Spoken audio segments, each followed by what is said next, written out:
Welcome to The Explainer. Today we're diving into a brilliant piece of ancient literature. It's this incredibly structured poem dedicated to one of the most universal human desires, finding stability when the world around us is just an absolute chaos. We're looking at the text of Psalm 46. Whether you're familiar with ancient poetry or maybe you're just someone looking for a blueprint on how to handle turmoil, the structure and pacing of this text is an absolute masterclass. So let's get right into it. Okay, let's dive into this. Think of our agenda here as our sheet music, mapping perfectly to the text's natural rhythm. We'll be covering the ancient musical blueprint, surviving natural chaos, the unmoved city, the end of war, and finally, the command to be still. Section 1. The ancient musical blueprint, setting the stage. So, to really grasp the impact of this text, we first need to establish that it wasn't just written to be read quietly in a book. No, it was originally engineered to be heard, experienced, and felt as a song. Right at the top of the English Standard Version, before the poem even officially begins, we've got this fascinating superscript. It's addressed to the choir master, attributed to the sons of Korah, and it carries a very specific instruction, according to Alamoth. It even explicitly labels it a song. And if you look really closely, right after Alamoth, there's a tiny footnote letter A. If we drop down to the footnotes, that tiny letter A reveals that Alamoth is probably a musical or liturgical term. This basically establishes the whole foundation of our explainer. We aren't just reading ancient thoughts, we're analyzing a song designed with deliberate, calculated pacing and instrumentation. The author wanted the listener to physically feel the rhythm of the message just as much as they understood the words. Section 2. Surviving natural chaos, the first stanza. Moving into verses 1 through 3, the text establishes an immediate, massive scale of environmental turmoil to represent our deepest, most primal anxieties. It opens with its core thesis right out of the gate: God is our refuge and strength, a very present help in trouble. But there is an incredible layer of depth here. If we check out footnote B regarding the phrase very present, we see an alternative translation is well proved. So this isn't just some theoretical refuge. The text is claiming this is a tested, reliable, and well-proved stronghold when trouble inevitably hits. And what exactly does that trouble look like? Well, the text immediately spirals into this intense, chaotic imagery. The earth is literally giving way. Mountains are being violently moved into the heart of the sea. The waters are roaring, they're foaming. The mountains are trembling at the massive swelling. The author is painting a picture of total environmental collapse, representing those timeless, uncontrollable forces of trouble that leave us feeling entirely helpless.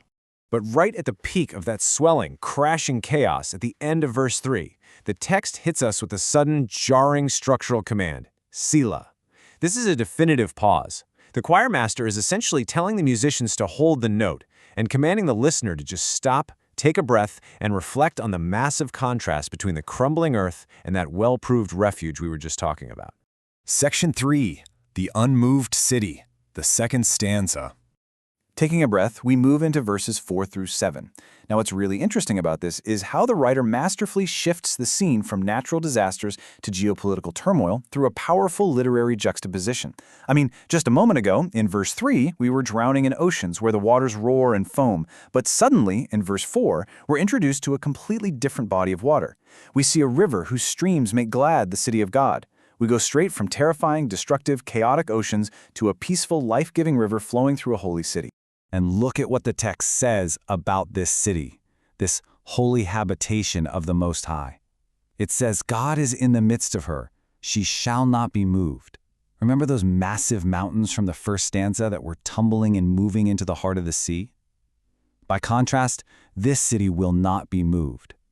The text promises that God will help her when morning dawns, bringing a sense of divine stability that outlasts the darkest, most chaotic nights. But you know, the chaos outside the city hasn't actually stopped, it's just changed forms. In verse 6, the natural earthquakes are replaced by geopolitical earthquakes. The text says, the nations rage, the kingdoms totter. Human empires are violently clashing and falling apart right before our eyes. Yet the response from this unmoving stronghold is incredibly simple and utterly devastating. He utters his voice, the earth melts. All of that raging political power is instantly silenced and dissolved by a single spoken word. This brings us to verse 7, which introduces the anchor of the entire poem. This repeating chorus says, "The Lord of hosts is with us, the God of Jacob is our fortress." And right after this powerful declaration, we hit our second Selah. Once again, the music pauses. The listener is forced to sit in the silence and really let that concept of an ultimate protective fortress completely sink in. Section 4. The End of War. The third stanza. Emerging from that pause, we enter the third and final stanza. Beginning in verses 8 and 9, the writer actively invites the reader in, saying, "Come, behold the works of the Lord, how he has brought desolations on the earth." And this brilliantly illustrates what those desolations actually are. It's not just mindless destruction. It is the rapid, systematic, physical dismantling of ancient warfare itself. Step 1, he makes wars cease to the very ends of the earth. Step 2, he snaps the bow. Step 3, he completely shatters the spear. Step 4, he burns the chariots with fire. The text is showing a complete and utter disarmament of every single tool of human violence and aggression. Section 5. The command to be still. The climax. Up until now, the poem has been incredibly loud. We've had roaring oceans, crumbling mountains, raging nations, and burning chariots. But out of all that deafening noise, a single voice cuts through with an intimate, powerful command. Be still, and know that I am God. After all the frantic panic of the earth giving way and kingdoms tottering, the ultimate directive for the listener is absolute stillness. The fight is over. The weapons are shattered. The only thing left to do is to stop struggling and recognize the supreme authority standing right in the center of the chaos. And that stillness is directly connected to this final resolution. The voice continues, "I will be exalted among the nations. I will be exalted in the earth." Notice the clever callback the author uses here. Earlier in the song, the nations were raging and the earth was melting. But now, in the stillness, the chaos is entirely replaced by exaltation. The natural world and the human world are finally brought into complete order. To close the song, verse 11 gives us the final comforting return of our rhythmic refrain. The Lord of hosts is with us. The God of Jacob is our fortress. And we're left with one last lingering Selah.